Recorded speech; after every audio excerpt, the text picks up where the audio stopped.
ప్రభు అయిన యేసుక్రీస్తు నామములో ఈ కార్యక్రమాలు వీక్షిస్తున్న మీకు, మీ కుటుంబాలకును మా పరమ యెరూషలేము మినిస్ట్రీస్ ద్వారా ప్రేమపూర్వకమైన వందనాలు తెలియజేస్తున్నాం. దేవుని కృపను బట్టి పరిశుద్ధ గ్రంథమైన బైబిల్లో రాయబడిన మాటల్లో అపోస్తుల కార్యములు 14వ అధ్యాయము 17వ వచనాన్ని చదువుతున్నాం. ఆయన ఆకాశము నుండి మీకు వర్షమును ఫలభరితమైనటువంటి ఋతువులను దయచేయచ్చు, ఆహారమును అనుగ్రహించుచు ఉల్లాసముతో మీ హృదయములను నింపుచు మేలు చేయును. ప్రభు వాక్యము తెలియచేస్తున్న మాట, ప్రతి సర్వ మానవాలను ప్రభు ఆయన ఆకాశమును, వర్షమును, ఫలభరితమైన ఋతువులను, ఇదిగో ఆహారమును అనుగ్రహించి ఉల్లాసముతో హృదయమును నింపగలిగిన వాడు. ఈరోజు నీ వాక్యము వింటున్నటువంటి ప్రియ సహోదరి, సహోదర, నీ హృదయము నింపబడటానికి, నీ హృదయము ఉల్లాసముతో నింపబడిన అనుభవాల మధ్యలో ఉండాలని వాక్యం చెప్తున్న మాట. కొందరు లోకములో సంతోషం ఉన్నదేమో అని వ్యసనాల్లో, శరీరేచ్ఛల్లో, లోకమనే బలహీనతల్లో ఉంటారు. కానీ ఇక్కడ మీరు గమనిస్తే నీ హృదయమును ఉల్లాసముతో నింపబడేది ప్రభువే. సమృద్ధినిచ్చువాడు దేవుడే. ఆశీర్వాద ఫలాలు నీకు కలుగు చేసి నిన్ను తృప్తిపరచువాడు ఆయనే కదా. కాబట్టి ప్రియమైన దేవుని బిడ్డలారా, నీవు ఈ ఉదయకాలము దేవుడి మీద నువ్వు ఆధారపడి ఆయన యందు నీవు ఆనందించేటువంటి వ్యక్తిగా నీవు ఉండాలని లేఖనాలు హెచ్చరిక చేస్తున్న మాట మీరు గమనించాలి. మరి యోబు గ్రంథములో మనం చదివితే 8వ అధ్యాయము 22వ వచనం, అయితే ఇంకను ఆయన నాకు నోటి నిండా నవ్వు కలుగు చేసెను, ప్రహర్షముతో నీ పెదవులను నింపెను. చూసారా, అప్పటి వరకు యోబు జీవితంలో ఎన్నో కోల్పోయినటువంటి పరిస్థితులు కనబడుతున్నాయి. ఎన్నో నష్టాలు చవి చూసాడు. ఎన్నో కష్టాల మధ్యలో ఎన్ని చెప్పాలంటే లెక్కకు మించినటువంటి పరిస్థితులు, ఆయన పరిస్థితులు అలాగున ఉన్నది. అన్ని శోధనలు వచ్చిన దేవుని సన్నిధిని, దేవుని ప్రార్థన చేయటంలో, దేవుని యందు యథార్థతను విడిచిపెట్టి విశ్వాస జీవితంలో ఎక్కడా మానుకోలేదండి యోబు జీవితంలో మనం చూస్తే.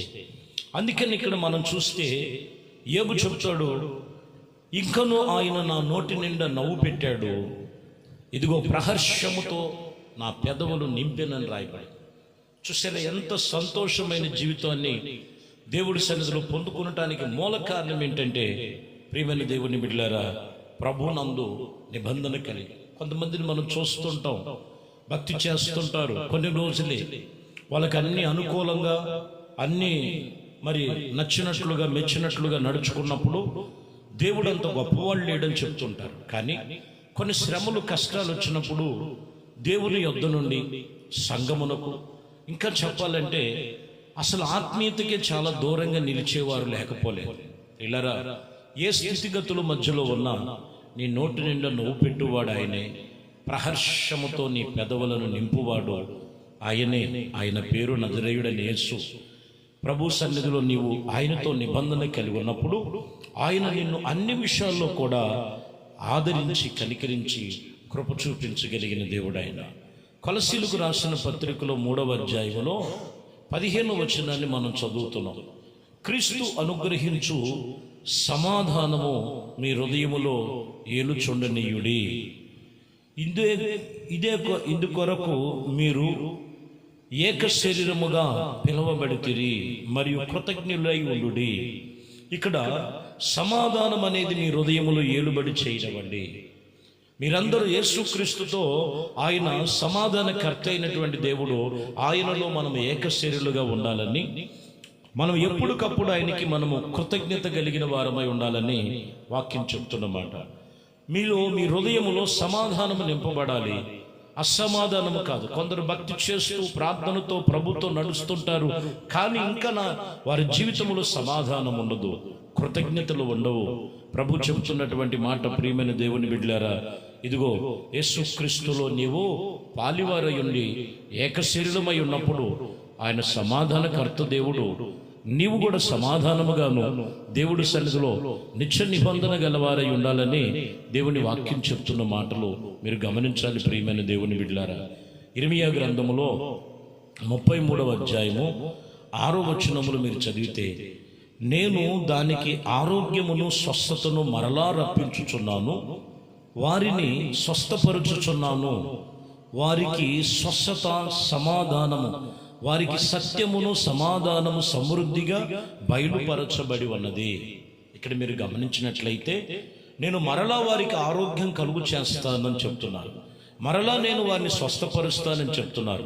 అయితే ఇక మీదట మీరు సత్యము తెలుసుకొని సమాధానము కలుగున్నప్పుడు సమృద్ధిగా బయలుపరచబడి ఉన్నది. ఏది సమృద్ధిగా ఉన్నది? దేవుడు చెప్పిన సత్యము నీలో ఉండాలి. దేవుడు చెప్పినటువంటి సమాధానము నీతో ఉన్నప్పుడు సమాధానకర్త అయినటువంటి దేవుడు సదాకాలం నీకు తోడై ఉండటమే కాదు, ఆయన ఆశ్చర్యమైన కార్యాలు ప్రభుని పట్ల సమృద్ధిగా నువ్వు చూస్తావు. అయితే నీవు దేవుని యందు అట్టి సమాధానమనే సత్యమును తెలుసుకొని దేవుని చేత నింపబడాలని లేఖనాలు తెలియచేస్తున్నమాట. యేవేలు గ్రంథములు 2వ అధ్యాయం 24వ వచనంలో, కొట్లు ధాన్యముతో నిండెను, కొత్త ద్రాక్షారసము, కొత్త తైలము గానిగులకు పైగా పొర్లి పారుచుండు. చూడండి, ఇక్కడ ఈ మాటకి అర్థం ఏంటంటే, ఇజ్రాయేలు యొక్క జీవితాలలో దేవుని మాటకు లోబడి దేవుని చేత సత్యమును తెలుసుకొని నిబంధన ప్రకారంగా నడుస్తున్నటువంటి జీవితాల్లో వారి కొట్లలో కొత్త ద్రాక్షారసం ఉండినట్లు, వారికి కొత్త తైలముతో వాళ్ళ గానిగుల పైగా పొర్లి పారుచున్నటువంటి రీతిగా దేవుడు వారిని ఆశీర్వదిస్తున్నానని ఇక్కడ లేఖనాలు చెప్తున్నమాట. ప్రియమైన దేవుని బిడ్డలారా, ఆశీర్వదించబడాలని, దీవించబడాలని ఎంతమంది జీవితాల్లో ఈరోజు లేదు? ప్రతి ఒక్కరికి ఉంటుంది ఆశీర్వాదాలు పొందుకోవాలని. అయితే ఆయన సత్యమును తెలుసుకొని, ఆయన నీతిని తెలుసుకొని, దేవుని నీతి కలిగిన వాక్యమును నీ హృదయములో దేవుని సన్నిధిలో నాటబడిన అనుభవాల మధ్యలో ఉన్నప్పుడు వాక్యం చెప్తున్న మాట, వారి గిన్నె పొంగి పొరలటమే కాదు, కొత్త తైలముతో నిన్ను అభిషేకించి ఆయన కృపలో నిన్ను స్థిరపరుస్తాడు. ఎందుకంటే కొలసీలకు రాసిన పత్రికలో 3వ అధ్యాయము 16వ వచనములో దైవజనుడు పౌలు ఇక్కడ చెప్తున్నారు, సంగీతములతోనూ కీర్తనలతోనూ ఆత్మ సంబంధమైన పదములతోనూ ఒకరినొకడు బోధించుచు బుద్ధి చెప్పుకొనుచు కృపాసహితముగా మీ హృదయములలో దేవుని గూర్చినటువంటి గానము చేయుచు సమస్త విధములైనటువంటి జ్ఞానముతోనూ క్రీస్తు యొక్క వాక్యములో సమృద్ధిగా నిలవనీయండి. మీలో గమనించాలి, కొత్త పాటలతోనూ కీర్తనలతోనూ వాయిద్యములతోనూ ఒకరికొకరు బుద్ధి చెప్పుకుని దేవుని వాక్యం యొక్క బోధనతోనూ మీ హృదయములో దేవుని గూర్చి నింపబడాలి. ఈరోజు ఏదో నింపుకుంటే కాదు, దేవుని వాక్యము చేత, కీర్తనల ద్వారా, స్తుతి యాగము చేత మీ హృదయములో ఏలనివ్వాలి. ఈరోజు మనం చూస్తే మనిషి హృదయములో ఏమి ఏలుబడి చేస్తానో ఒకసారి గమనించాలి. మనిషి హృదయములో విచారాలు, దిగులు, లేనిపోయినటువంటి బలహీనతలు ఆ మనిషిని కృంగదీస్తున్నాయి. దేవునికి చోటివు, ప్రార్థనకు చోటివు. ఆయన ఆత్మతో సత్యముతో దేవుణ్ణి ఆరాధిస్తున్నప్పుడు వాక్యం చెప్తున్నటువంటి మాట, నీ హృదయము ఎప్పుడు కూడా ఉల్లాసముతో నింపబడుతుంది. దేవుడు ఆశీర్వాద ఫలములు వారి జీవితంలో నెరవేర్పు జరుగుతాయి. కాబట్టి ప్రియమైన దేవుని బిడ్డలారా, లేఖనాలు తెలియచేస్తున్నటువంటి రీతిగా ఇదిగో దేవుని సన్నిధానములో మూలవాక్యము చెబుతున్నటువంటి మాట, సమస్తము ఆయనే పంపుతున్నాడు.